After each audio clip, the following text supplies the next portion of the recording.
Friends, welcome to our Sayali fashion designer channel आणि मी आहे सायली. तर तुम्हा सगळ्यांचं आपल्या आजच्या नवीन अशा छानशा व्हिडिओमध्ये मी मनापासून खूप खूप स्वागत करते. तर कसे आहात तुम्ही? नक्कीच मस्त आणि मजेत असणार आहात. आणि आज मी तुमच्यासोबत खूप छान अशी ब्लाऊज डिझाईन शेअर करणार आहे. ऍक्च्युली बऱ्याच आपल्याला त्याच डिझाईन बघून कंटाळ येतो, वेगळी युनिक डिझाईन बनवायची असते. एवढंच नाही तर कस्टमरची सुद्धा रिक्वायरमेंट असते की काहीतरी नवीन डिझाईनची आयडिया द्या. अशा वेळेस काय करायचं, तर आज मी तुमच्यासोबत खरं तर खूप सुंदर अशी ब्लाऊज डिझाईन शेअर करणार आहे. आणि ही जी काही ब्लाऊज डिझाईन आहे यामुळे आपल्या साडीला आणि ब्लाऊजला नक्कीच खूप सुंदर असं लुक येणार आहे. एवढंच नाही तर मी तुम्हाला याची संपूर्ण कटिंग आणि स्टिचिंग अतिशय सावकाश स्टेप बाय स्टेप आणि खूप काही महत्त्वाच्या फिनिशिंगच्या टिप्स अँड ट्रिक्स सांगणार आहे, जेणेकरून तुम्हाला आपला आजचा हा व्हिडिओ बघून परफेक्ट असे प्रॉपर फिनिशिंग सहित ही जी काही ब्लाऊज डिझाईन आहे ही सहज बनवता येईल. आणि सगळ्यात महत्त्वाचं म्हणजे ही जी काही ब्लाऊज डिझाईन आहे यामुळे आपल्या साडीला आणि ब्लाऊजला खूप सुंदर असं लुक येणार आहे. अशी छानशी लेटेस्ट ट्रेंडिंग न्यू लुक मधली ब्लाऊज डिझाईन तुम्ही नक्की ट्राय करून बघा. ठीक आहे, सो चला मग वेळ न घालवता आपण आपल्या आजच्या छानशा व्हिडिओला सुरुवात करूयात. आणि हा व्हिडिओ तुम्ही स्किप न करता पूर्ण नक्की बघा, जेणेकरून तुम्हाला आपला आजचा हा व्हिडिओ बघून परफेक्ट अशी प्रॉपर फिनिशिंग सहित ही ब्लाऊज डिझाईन सहजच बनवता येईल. ठीक आहे, सो चला मग आता आपण स्टार्ट करूयात. तर हे बघा, इथे तुम्ही बघू शकता की हा आहे ब्लाऊज पीस. छान असा ब्लाऊज पीस आहे, शायनी कपडा आहे, गोल्डन कलरच्या त्यावर लाइनिंग आहे. आणि याचा जो काही अस्तर आणि मेन फॅब्रिक आहे तर असं दोन्हीचा बॅक पार्ट आपण इथे ऑलरेडी कटिंग करून घेतलेला आहे. आणि यावर आज आपण खरं तर खूप सुंदर अशी ब्लाऊज डिझाईन बनवणार आहोत. सगळ्यात आधी मी तुम्हाला याचं मेजरमेंट सांगते, म्हणजे तुम्हाला तुमच्या मापानुसार अशी डिझाईन सहज बनवता येईल. तर हा जो काही ब्लाऊज आहे त्या ब्लाऊजची उंची आहे 13, 1 इंच मार्जिन, असं टोटल आपण 14 इंचाला मार्किंग करून घेतली. त्यानंतर इथून शोल्डर टाकलेला आहे 7 इंचाचा, कारण हा बोटनेक ब्लाऊज आहे. त्याचबरोबर 4 इंच गळा रुंदी घेतलेली आहे. जेवढं शोल्डर घेतलेला आहे तेवढाच मुंडा घ्यायचा असतो, सो त्यामुळे इथे 7चा मुंडा टाकला. क्रॉसमध्ये 1ला मार्किंग करून बॅक साईडच्या मुंड्याचा शेप सुद्धा दिलेला आहे. आणि इथून नेहमी टाकत असतो आपण छातीचा 4था भाग अधिक 1.5 इंच किंवा 2 इंच मार्जिन, तर 8.5 अधिक 1.5 असं टोटल 10ला मार्किंग करून हा बॅक पार्ट आपण इथे ऑलरेडी कटिंग करून घेतला आहे. आता सगळ्यात आधी गळ्याची जी काही मार्किंग आहे तर ती आपल्याला अस्तरच्या बॅक पार्टवर करून घ्यायची आहे. तर इथे बोटनेक मध्ये नेहमी 2 गळे असतात, वरच्या साईडला एक आणि खालचा म्हणजे मध्यभागी एक शेप असतो. तर वरच्या साईडला आपल्याला 3 इंचाला इथे एक मार्किंग करून घ्यायची आहे. त्यानंतर तिथून खाली 1 इंचाचा डिस्टन्स ठेवायचा आहे आपल्याला, म्हणजे वरचा गळा आणि मधल्या शेपमध्ये. आणि त्यानंतर इथून तुम्ही 7, 7.5, 8 अशी मार्किंग करू शकतात. तर तुम्हाला गळ्याचा शेप कुठपर्यंत हवा आहे त्यावर ते डिपेंड आहे. त्यानंतर 4 इंचची क्रॉसमध्ये गळा रुंदीची मार्किंग सगळ्या साईडने इथे करून घ्यायची आहे. आणि हे पॉइंट आता जॉईन करून इथे आपल्याला टोटल 2 बॉक्स तयार करून घ्यायचे आहे. तर वरच्या साईडला 1 आणि मध्ये जो आहे ना तिथे 1 शेप, असे टोटल 2. तर ही आपली बेसिक स्टेप आहे. बोटनेक मध्ये कसाही गळा असला तर ह्या पद्धतीने सगळ्यात आधी आपल्याला 2 बॉक्स तयार करून घ्यावे लागतात. त्यानंतर वरती गोल गळ्याची मार्किंग करून घ्यायची आहे. आणि त्यानंतर मध्ये जो काही शेप असेल तर तो ड्रॉ करायचा. आज खरं तर आपण थोड्या वेगळ्या पद्धतीच्या शेपमध्ये ही डिझाईन बनवणार आहोत. सो त्यामुळे इथून 1ला मार्किंग केली बघा, एक इथून गोलाकार शेप इथपर्यंत द्यायचा आणि हा पॉइंट पुन्हा या पद्धतीने कर्व ड्रॉ करून जॉईन करून घ्यायचा आहे. ठीक आहे, तर मी ती मार्किंग थोडी डार्क करते. तर अशा पद्धतीने मधला जो काही शेप आहे त्याची आपली मार्किंग झालेली आहे. आणि आता ही जी काही मार्किंग आहे तर ही आपल्याला कॅनव्हास पेपरवर करायची आहे, कारण हा जो काही ब्लाऊज आहे किंवा हा काही नेक आहे तर हा आपल्याला कॅनव्हास पेपर यूज करून स्टिच करायचा आहे. तर लक्षात राहू द्या, ब्लाऊज डिझाईनसाठी आपण पेपर कॅनव्हास यूज करत असतो. तर ह्या पद्धतीने डबल फोल्ड करून आपल्याला कॅनव्हास पेपर ठेवून घ्यायचा. असा ठेवल्यावर फेंट मार्किंग आपल्याला दिसती, तर ती फक्त आपल्याला इथे मार्क करून घ्यायची आहे. आता हीच मार्किंग आपल्याला दुसऱ्या साईडला सुद्धा दिसते, तर ती सुद्धा आपल्याला मार्किंग करून घ्यायची आहे. म्हणजे सेंटर पासून दोन्ही साईडनी आपला शेप व्यवस्थित यावा आणि सेम यावा, त्यासाठी ही स्टेप खूपच इम्पॉर्टंट आहे. अशा पद्धतीने कॅनव्हास पेपरवर आपली गळ्याची मार्किंग झाली, तर कडेने साधारणतः 1 इंच एवढं मार्जिन ठेवत आपल्याला इथे कट करून घ्यायचं आहे. ठीक आहे, अशा पद्धतीने कटिंग झाली. त्यानंतर वरचा गळा आहे तर तो डायरेक्ट कट करून घेऊयात. आणि फायनली गळ्याची मार्किंग आणि कटिंग झालेली आहे. सो आता आपण इथे स्टिच करायला सुरुवात करूयात. तर सगळ्यात आधी आपल्याला अस्तर आणि मेन फॅब्रिक एकमेकाला जोडून घ्यायचं आहे. त्यासाठी मेन फॅब्रिकचा बॅक पार्ट सरळ ठेवायचा. त्यानंतर आपण कटिंग केलेला अस्तरचा बॅक पार्ट त्यावर ठेवायचा आहे आणि सेंटरला एक पिन लावून घ्यायची आहे ह्या पद्धतीने. आणि गळ्याच्या साईडने साधारणतः पाव इंच असं एकसारखं मार्जिन ठेवत इथे आपल्याला सगळ्यात आधी टीप मारून घ्यायची आहे.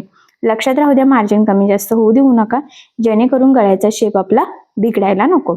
आता ही टीप मारून झाल्यानंतर लगेचच आपण खरं तर कमरेच्या साईडला साधारणतः अर्धा इंच एवढं मार्जिन ठेवत इथे टीप मारून घेऊयात.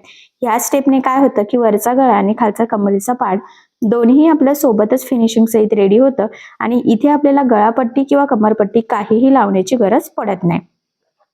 त्यानंतर गळ्याच्या मध्ये आणि कमरेच्या साईडला जे काही मेन फॅब्रिक म्हणजेच ब्लाउज पीसचा एक्स्ट्राचा कपडा आहे तर तो आपल्याला इथे कटिंग करून घ्यायचा आहे आणि गळ्याला ह्या पद्धतीने छोटे छोटे कट्स मारायचे, जेणेकरून गळ्याचा शेप आपला अगदी व्यवस्थित यावा यासाठी. आणि ह्या पद्धतीने हा बॅक पार्ट इथे सरळ करून घ्यायचा आहे. सो बघा, मग गळ्याच्या साईडनी कमरेच्या साईडनी अगदी व्यवस्थित आपल्याला हा पार्ट सेट करून घ्यायचा आहे. आणि मग सगळ्यात आधी गळ्याच्या साईडला द्यायची आहे आपल्याला दाबटीप. सो बघा, मग आता इथे दाबटीप देताना काळजी घ्यायची आहे की जो काही आपला आतला अस्तरचा कपडा आहे तर तो वरती दिसणार नाही, जेणेकरून आपली ब्लाऊजची गळ्याची फिनिशिंग बिघडायला नको. सो फिनिशिंगसाठी ही खूपच महत्त्वाची टिप्स आहे, तर ही तुम्ही आवर्जून फॉलो करायची. त्यानंतर लगेचच कमरेच्या साईडला सुद्धा आपल्याला इथे दाबटीप द्यायची आहे आणि इथे सुद्धा आतला अस्तरचा कपडा वरती दिसणार नाही याची आपल्याला खरं तर इथे काळजी घ्यायची आहे. आणि फायनली बघा, अशा पद्धतीने परफेक्ट प्रॉपर फिनिशिंग सहित गळा आणि कमरेचा पार्ट रेडी झाला. त्यानंतर अस्तर आणि मेन फॅब्रिक ह्या पद्धतीने कडेकडेने जोडून घ्यायचं. आता हे जोडताना जेवढं शक्य आहे तेवढं कमीत कमी मार्जिन आपल्याला पकडायचं आहे. त्याचबरोबर जोडताना कुठे गोळा होणार नाही, तिरकं जाणार नाही, कुठे फुगा येणार नाही, तर ह्या छोट्या मोठ्या गोष्टींची सुद्धा खरं तर आपल्याला इथे काळजी घ्यायची आहे. आणि जोडून झाल्यावर एक्स्ट्राचं मेन फॅब्रिक कट करून परफेक्ट मापाचा बॅक पार्ट आपल्याला इथे खरं तर रेडी करून घ्यायचा आहे. कारण तुम्हाला सगळ्यांनाच माहीत आहे, अस्तरवर आपण परफेक्ट कटिंग करत असतो, पण ब्लाऊज पीसचा कपडा आपण थोडंसं एक्स्ट्राचं मार्जिन ठेवून कटिंग करत असतो. खरं तर म्हणूनच आपल्याला ह्या पद्धतीने हा बॅक पार्ट रेडी करून घ्यायचा असतो. ठीक आहे. आता एवढा बॅक पार्ट आपला रेडी झाल्यानंतर तो बरोबर ह्या पद्धतीने फोल्ड करून सेंटरला एक मार्किंग करायची आहे. आणि हा जो काही आपला कॅनव्हास पेपर आहे तर त्यासाठी आपल्याला अस्तर लागणार आहे. सो मी ह्या पद्धतीने ते अस्तर कट करून घेते, कारण आपल्याला हा जो काही कॅनव्हास पेपर आहे म्हणजे गळा कॅनव्हासचा तर तो अस्तरमध्ये अगदी व्यवस्थित पॅक करून घ्यायचा आहे. सगळ्यात आधी अस्तर ठेवलं, त्यावर हा कॅनव्हासचा कटिंग केलेला गळा ठेवला आणि मग आपल्याला ह्या पद्धतीने कडेकडेने टीप मारायची आहे, म्हणजे आपला कॅनव्हास पेपर आणि अस्तर एकमेकाला सिंपल जॉईंट व्हावा यासाठी. तर कडेकडेने टीप मारलेली आहे, मार्किंगवर टीप मारलेली नाहीये. हा पॉईंट इथे खूप इम्पॉर्टंट आहे, तर लक्षात राहू द्या. त्यानंतर इथे कडेकडेने छोटे छोटे कपड्याला कट्स मारायचे आहे, म्हणजे जो काही आपला अस्तरचा पार्ट आहे तिथे. आणि एक्स्ट्राचं जे वाटतंय तर ते सुद्धा कटिंग करून घ्यायचं आहे. फक्त आपल्याला किंचितचं फोल्डिंग पुरतं इथे अस्तर हे पाहिजे नाही. हे एक्स्ट्राचं कट केल्यानंतर काय करायचं, मग आपल्याला हे जे काही अस्तर आहे तर ते या पद्धतीने फोल्ड करून आपल्याला टीप मारून घ्यायची, जेणेकरून आपला हा कॅनव्हासचा पार्ट अस्तरमध्ये अगदी व्यवस्थित पॅक होईल कडेकडेने. आणि मग ब्लाऊज धुतल्यानंतर वगैरे गळा खराब व्हायला नको, त्यासाठी करत ही स्टेप खूपच इम्पॉर्टंट आहे. सो या पद्धतीने अगदी व्यवस्थित सावकाश आणि काळजीपूर्वक आपल्याला इथे हे फोल्ड करत टीप मारून घ्यायची आहे. ठीक आहे. कानाकोपऱ्यावर सुद्धा अगदी व्यवस्थित, कारण ही स्टेप सुद्धा खूपच इम्पॉर्टंट आहे.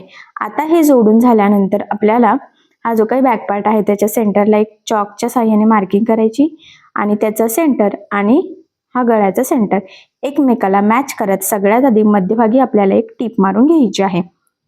म्हणजे कडेने टीप मारताना आपला हा कॅनव्हासचा गळा हलणार नाही आणि आपला गळा तिरका वगैरे व्हायला नको यासाठी.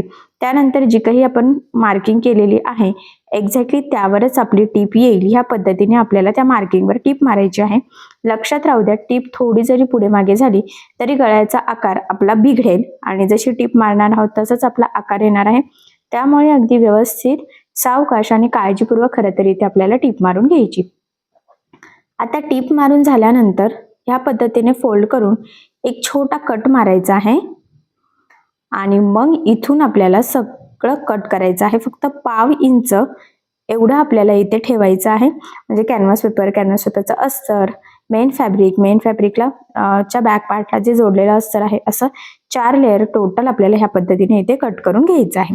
त्यानंतर आता ह्या शेपला द्यायचे आहे छोटे छोटे कट्स, जेणेकरून ज्यावेळेस आपण हा बॅक पार्ट सरळ करू, म्हणजे हा जो काही आपला गळा आहे ना कॅनव्हासचा पार्ट, तर तो ज्यावेळेस आतमध्ये फोल्ड करू तर गळ्याचा आकार अगदी परफेक्ट व्यवस्थित यावा, त्यासाठी खरं तर ही स्टेप खूपच इम्पॉर्टंट आहे. कानाकोपऱ्यावर सुद्धा अगदी व्यवस्थित कट्स मारायचे आहे. आणि आता हे कट्स मारून झाल्यानंतर हा पार्ट आपल्याला बघा या पद्धतीने आतमध्ये फोल्ड करून द्यायचा आहे. ठीक आहे, तर अगदी व्यवस्थित बाहेर काढायचं आहे सगळं, कारण आता आपल्याला यावर द्यायची आहे दाबटीप. आणि जर दाबटीपमध्ये थोडा जरी पार्ट पुढे मागे गेला तरी सुद्धा आपला शेप बिघडू शकतो, सो तसं होऊ देऊ नका. आणि इथे ह्या पद्धतीने द्यायची आहे दाबटीप. अजून महत्वाचं म्हणजे दाबटीप देताना आतला अस्तरचा पार्ट, गळ्याचा पार्ट कुठेही वरती दिसणार नाही याची आपल्याला काळजी घ्यायची आहे. म्हणजे अगदी प्रॉपर परफेक्ट फिनिशिंग सहित आपला जो काही गळ्याचा आकार आहे तर तो तयार व्हावा, त्यासाठी खरं तर ही स्टेप खूपच इम्पॉर्टंट आहे. आणि बघा मग फायनली अगदी व्यवस्थित काळजीपूर्वक आपण इथे हा जो काही शेप आहे इथे दाबटीप देऊन घेतली. ठीक आहे,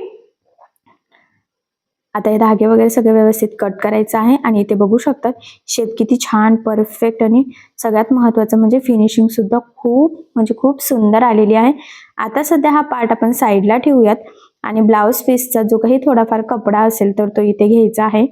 आणि याचे ना छोटे छोटे चौकोन आपल्याला कट करायचे आहे. तर एवढा पार्ट मी इथे घेतलेला आहे. कडेचं सुद्धा धागे वगैरे कट करून घेऊयात, म्हणजे फिनिशिंग व्यवस्थित येईल. आणि त्यानंतर आता ह्या पद्धतीने फोल्ड करायचं. इथूनही मी कट करून घेतलेला आहे, सेंटरपासून सुद्धा आणि इथूनही, म्हणजे टोटल आपल्याला इथे 4 आपण हे कट करून घेतले सोबतच चौकोन. तर आपल्याला टोटल इथे 6 लागणार आहे, त्यामुळे याचे अजून मी इथे 2 तयार करून घेते. ठीक आहे, आणि आता हे कट झालेलं आहे. आता इथे आपल्याला नॉटही लागणार आहे, तर मी इथे रेडीमेड गोल्डन कलरची नॉट घेतलेली आहे. सेंटरपासून बरोबर मोजून घेतला आणि त्याच साईजमध्ये टोटल आपल्याला इथे 6 नॉट्स कट करून घ्यायचे आहे. जर तुम्हाला फॅब्रिकपासून नॉट बनवून इथे लावायचं असेल तर तुम्ही तसंही करू शकतात, पण मी इथे रेडीमेड जे काही आपलं गोल्डन असतं तर ते यूज करणार आहे. असंही गोल्डन कलर कशावरही इझिली मॅच होतं. त्याचबरोबर सगळ्यात महत्त्वाचं म्हणजे हा जो काही ब्लाऊज पीस आहे ते यावर जे काही लाइनिंग आहे ना तर त्या गोल्डनच आहे, त्यामुळे मग ते यावर मॅच होतच आहे. अशा पद्धतीने 6 चौकोनांनी 6 नॉट आपण इथे कट करून घेतलं. आता हे जोडून आपल्याला त्रिकोण तयार करायचं आहे थोड्या वेगळ्या पद्धतीचं.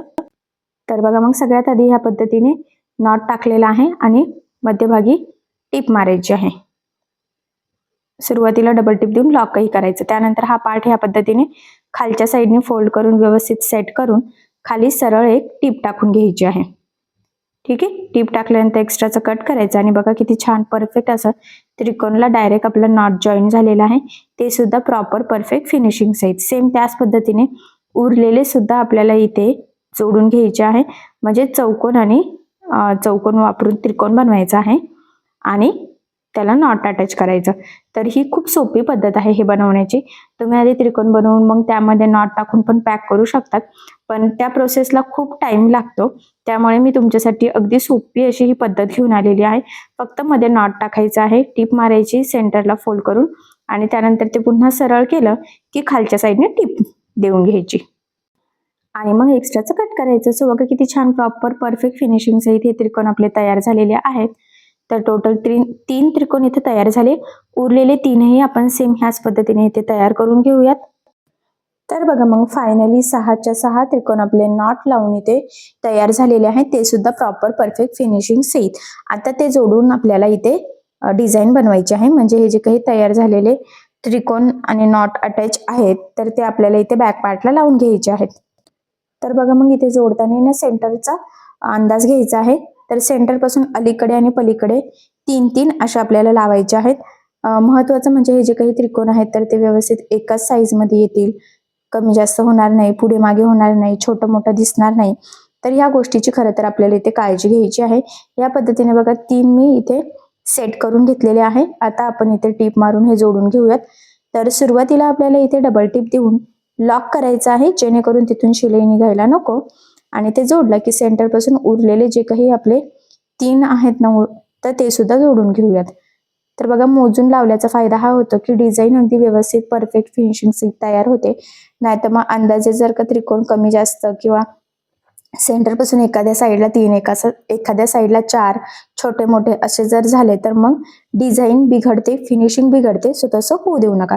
आता ते जोडून झाल्यानंतर हे काही रेडीमेड नॉट्स आहेत तर ते मध्यभागी अगदी व्यवस्थित आपल्याला सेट करायचे आहे. बघा या पद्धतीने त्याची डिझाईन येईल. या हिशोबाने ते व्यवस्थित सेंटरला इथे आणायचं आहे आणि मग खालच्या साईडला इथे टीप मारून आपल्याला व्यवस्थित ते पॅक करून घ्यायचं आहे. लक्षात राहू द्या याला आपल्याला डबल टिप द्यायची आहे. सुरुवातीला डबल टिप देऊन लॉक केलं तरी चालेल, पण हे नॉट असे गोलाकार आहे त्यामुळे तिथून आपलं मशीनचं फूट सटकू शकतं, मग ते पुढे मागे होऊ शकतं. त्यामुळे सगळ्यात आधी एक सिंपल टिप मारायची आणि ती पुन्हा रिव्हर्स आणायची.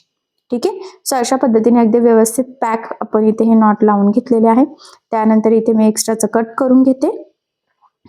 ठीक आहे. आता आपल्याला बॅक साईडला इथे टक्स टाकायचे आहे. सो सेंटर पासून 4.5 इंच, अर्धा इंच साईडने आणि उभं 4 इंचाच्या टक्स पॉईंटची मी इथे मार्किंग करून घेतलेली आहे. सेम त्याच पद्धतीने दुसऱ्या साईडची सुद्धा मार्किंग केली. त्यानंतर जी काही लाईन ड्रॉ केली त्यावर ह्या पद्धतीने फोल्ड करून तिरका टक्स आपल्याला टाकायचा आहे. लक्षात राहू द्या टक्सला सुरुवातीला डबल टिप देऊन लॉक करायचं. त्याचबरोबर संपूर्ण टक्सला सुद्धा आपल्याला डबल टिप द्यायची आहे, जेणेकरून टक्स व्यवस्थित पॅक होतात आणि ते लवकर खराबही होत नाही. आणि परफेक्ट टक्स जर टाकले गेले तर फिनिशिंग सुद्धा खूप सुंदर येते. सो त्यामुळे अगदी परफेक्ट असं मी इथे हे टक्स दोन्ही साईडने टाकून घेतलेले आहे. ठीक आहे. सो बघा मग आता अशा पद्धतीने आपले हे अगदी परफेक्ट प्रॉपर फिनिशिंग सहित जोडले गेलेले आहे आणि फायनली हा बॅक पार्ट इथे रेडी झाला. जर तुम्हाला इथे वरच्या गळ्याला, कमरेच्या साईडला किंवा मधल्या शेपला लेस लावायची असेल तर तुम्ही इथे लावू शकतात. बट इथे मी काही लेस लावलेली नाहीये, तरी सुद्धा अगदी छान प्रॉपर फिनिशिंग सहित आपला हा बॅकनेक डिझाईन खरं तर इथे तयार झालेली आहे. बऱ्याचदा बोटनेक ब्लाऊज मध्ये कशी डिझाईन बनवावी हे सुचत नाही, त्याच डिझाईन बनवूनही कंटाळा येतो. तर अशा वेळेस ही युनिक थोडी वेगळ्या पद्धतीची ब्लाऊज डिझाईन तुम्ही नक्की ट्राय करून बघू शकता. असंही मी तुम्हाला संपूर्ण कटिंग स्टिचिंग अगदी सोप्या पद्धतीने सांगितलं. त्याचबरोबर संपूर्ण कटिंग स्टिचिंग करताना खूप काही महत्त्वाच्या फिनिशिंगच्या टिप्स अँड ट्रिक्स देखील तुमच्यासोबत शेअर केलेल्या आहे. तर त्या फॉलो करून जर का तुम्ही डिझाईन बनवली तर तुम्हाला सुद्धा नक्कीच ही डिझाईन छान असं परफेक्ट फिनिशिंग सहित स्टिच करता येईल. सो या पद्धतीने तुम्ही डिझाईन नक्की ट्राय करून बघा आणि तुम्ही कस्टमरला सुद्धा ह्या नवीन डिझाईनची नक्कीच आयडिया देऊ शकतात. आय होप सो तुम्हाला आणि तुमच्या कस्टमरला आपली आजची ही डिझाईन नक्कीच आवडेल. आणि महत्त्वाचं म्हणजे या छानशा नवीन डिझाईनमुळे आपल्या साडीला आणि ब्लाऊजला खूप सुंदर असं लुक येणार आहे. सो त्यामुळे मग ही डिझाईन तुम्ही नक्की ट्राय करून बघा. ठीक आहे. सो बघा मग आय होप सो तुम्हाला मी आज जे काही शिकवलेलं आहे तर ते नक्कीच समजलं असेल. असंही मी तुम्हाला संपूर्ण अतिशय सावकाश स्टेप बाय स्टेप आणि खूप काही महत्त्वाच्या फिनिशिंगच्या टिप्स अँड ट्रिक्स आहेत सांगितलेलं आहे. मी ज्या पद्धतीने सांगितलेलं आहे त्या पद्धतीने तुम्ही करून बघा, नक्कीच तुम्हाला जमेल. पण जर तुम्हाला यामध्ये काही प्रॉब्लेम येत असेल तर मला कमेंट करून नक्कीच कळवा. मी तुमच्या प्रश्नाचे उत्तर देण्याचा नक्कीच प्रयत्न करेन. ठीक आहे. सो चला मग आपण आपला आजचा छानसा व्हिडिओ इथेच थांबूयात आणि तुम्हाला आपला आजचा व्हिडिओ कसा वाटला हे मला नक्कीच कळवा. त्याचबरोबर आपला आजचा व्हिडिओ आवडला असेल तर व्हिडिओला लाईक करायला विसरू नका. आणि असेच नवनवीन छानसे व्हिडिओज बघण्यासाठी आपल्या सायली फॅशन डिझायनर या चॅनलला सबस्क्राईब करा. आणि ज्या वेळेस तुम्ही सबस्क्राईब करा त्यावेळेस त्यासमोरील बेल आयकॉन ही नक्की प्रेस करा. त्यामुळे काय होईल, जेव्हा मी नवीन व्हिडिओज टाकेल त्याचं नोटिफिकेशन तुम्हाला तुमच्या मोबाईलवर येईल. ठीक आहे. सो चला मग भेटूया पुन्हा नवीन अशा छानशा व्हिडिओमध्ये. तोपर्यंत टेक केअर, काळजी घ्या. आणि आपला आजचा व्हिडिओ शेवटपर्यंत पूर्ण बघितल्याबद्दल thank you so much. Bye bye.